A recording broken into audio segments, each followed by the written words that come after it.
a Trindade é um dos mistérios mais...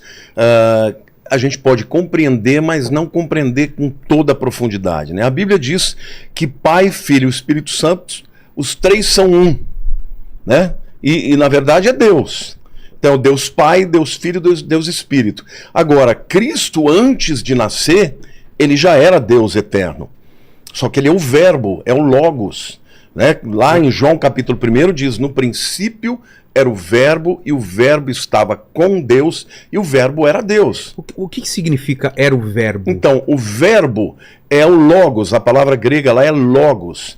É a própria essência de Deus. É a ação? Não, é a pessoa do Deus Filho que cria todas as coisas. A Bíblia diz que todas as coisas foram feitas por ele, está falando de Cristo, né? Sem ele, nada do que foi feito se fez. Ou seja, eu diria o seguinte, Deus, ele é o arquiteto que concebeu. Tá. E ele criou através da palavra. Quem é a palavra? O Verbo. É Jesus. E o Espírito Santo supervisionou. A gente vê isso lá no Gênesis. Né? No Bereshit bara Elohim et hashamayim ve'et haaretz. No princípio, criou Deus os céus e a terra. A palavra Deus ali é Elohim, que é plural. Deuses? Na verdade, os judeus vão dizer que é um plural de majestade, sim, que na verdade é uma forma de dizer, uma forma culta de dizer que Deus que é um só. Mas ali é um plural.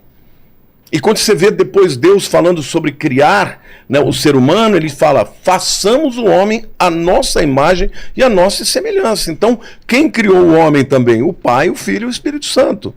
Então, Cristo, antes de encarnar, ele era Deus Filho. Eternamente com Deus, nunca foi criado, né? Existem algumas seitas que dizem que ele foi criado. Por exemplo, os mormons dizem que tanto Jesus quanto o diabo são irmãos. Entendeu? E que eles não são Deus. Eles são criados por Deus. São seres poderosos, mas não são Deus. Mas segundo a ortodoxia da Bíblia, o Filho é Deus tanto quanto o Pai, tanto quanto o Espírito Santo. Eles são três em um. Existem várias maneiras de você entender isso. Por exemplo, a água. A água você tem o estado sólido, líquido e gasoso, mas é H2O. É a mesma água. Então são manifestações da mesma pessoa de três maneiras diferentes. São três manifestações, três... Você não pode dizer que são três deuses, mas são três pessoas numa só.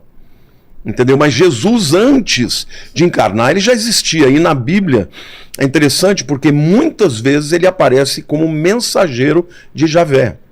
Ah, é? Lá na tradução para o português, né, fala anjo do Senhor. Mas no original é Malach Yahweh. Malach é anjo, mas é também mensageiro. Porque quando você fala de anjo, parece que é um ser criado, né? Certo. Os anjos foram criados. Mas o anjo do Senhor, não.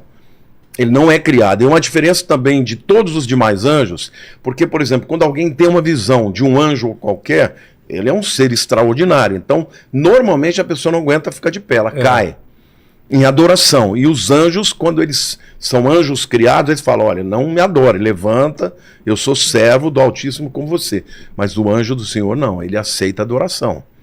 Então tem algumas manifestações, por exemplo, quando... Moisés está diante da sarça ardente, lembra dessa história? Né? Que ele vai lá, ele vê um arbusto que pega fogo, e aí de repente no arbusto vem uma voz que diz, olha, tira as sandálias dos seus pés porque esse lugar é santo. E aí ele tira e ali Deus fala com ele. Ali é o Senhor Jesus que está falando com ele.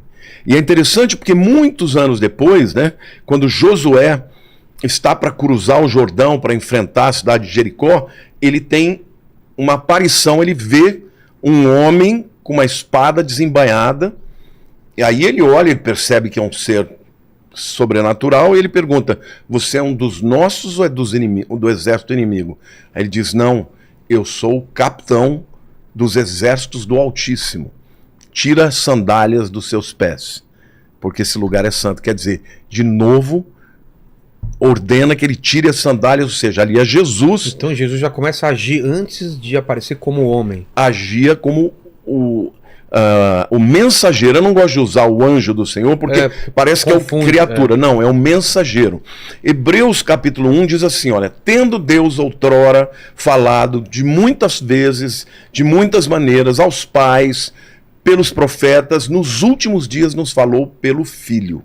Quando ele encarna, quando a gente chegar lá nós vamos falar sobre isso, ele é a manifestação exata de Deus. Ele é a expressão exata do seu ser, como diz a palavra. Mas no Velho Testamento ele já agia. Ele é o verbo que criou todas as coisas. A Bíblia diz, todas as coisas foram feitas por ele. E sem ele nada do que foi feito se fez. Tem também o trecho que diz assim, né? E o verbo habitou entre nós, cheio de graça e verdade, e vimos a sua glória como unigênito do Pai. Ele é o Deus Filho, ele é a manifestação exata de quem é Deus. Quando Filipe chegou e perguntou para Jesus, Senhor, mostra-nos o Pai. Ele disse, quem vê a mim, vê ao Pai. Eu sou igual ao Pai. Ele diz, eu e o Pai somos um. Aí os judeus falam, não, mas isso é idolatria, porque tem mais de um Deus, isso é politeísmo. Não é, porque a palavra, tem um texto que eles usam muito, né, que fala, né, que Deus, ouve ao Israel, o Senhor Deus é o único Senhor, aí é o Shema Israel, né, e fala que Deus é um, só que essa palavra Echad, um, também se refere a uma unidade que pode ser plural. No caso de Cristo, ele é um com o Pai, é um com o Espírito Santo, mas são pessoas diferentes. Então esse é um mistério que nós não conseguimos quantificar e nem entender completamente, porque extrapola, né, transcende o nosso entendimento. Mas antes da encarnação, ele já atuava muito. Por exemplo, no princípio era o verbo estava com Deus e o verbo era Deus. Isto é uma alusão, isso é João capítulo 1. É uma alusão a Gênesis 1. No princípio criou Deus os céus e a terra. Então, Deus o Pai, ele dá o comando, mas quem executa é o verbo. Porque como é que Deus criou o universo? Pela palavra. Quem é a palavra? É Jesus. E depois, em seguida, o texto diz, e o Espírito de Deus pairava sobre as águas. É o Espírito Santo. Então o Pai, o Filho e o Espírito, os três estavam atuando juntamente na criação. Então, a luz, quando se fala faça-se a luz, tem alguma relação com Jesus ou não? Não, Jesus é a luz do mundo também. Mas não é nesse caso. Alguns afirmam que tudo criou a partir da luz que é Jesus, porque ele é o Criador. Né? Yehi or, haja luz, e houve luz. Só que ali não pode ser Jesus, porque Jesus não foi criado, ele já existia. Entendeu? Mas ele é a luz do mundo. João também diz, né? Jesus falou, né? Ele tem diversas metáforas que ele usa para explicar quem ele é. Eu sou o pão da vida, né? Eu sou a água da vida, eu sou a luz do mundo, eu sou a porta. Ele usa metáforas para explicar para as pessoas quem ele é. Por exemplo, eu sou a porta. É óbvio que Jesus não é uma porta, mas assim como uma porta você pode abrir e dar acesso, ele dá acesso a Deus. Assim como uma porta ela se fecha e te dá proteção para quem está do lado de dentro, ele também nos dá proteção. Então ele usa de metáforas, mas quem é Jesus? É o Deus Filho, é o Verbo de Deus, é o Criador de todas as coisas.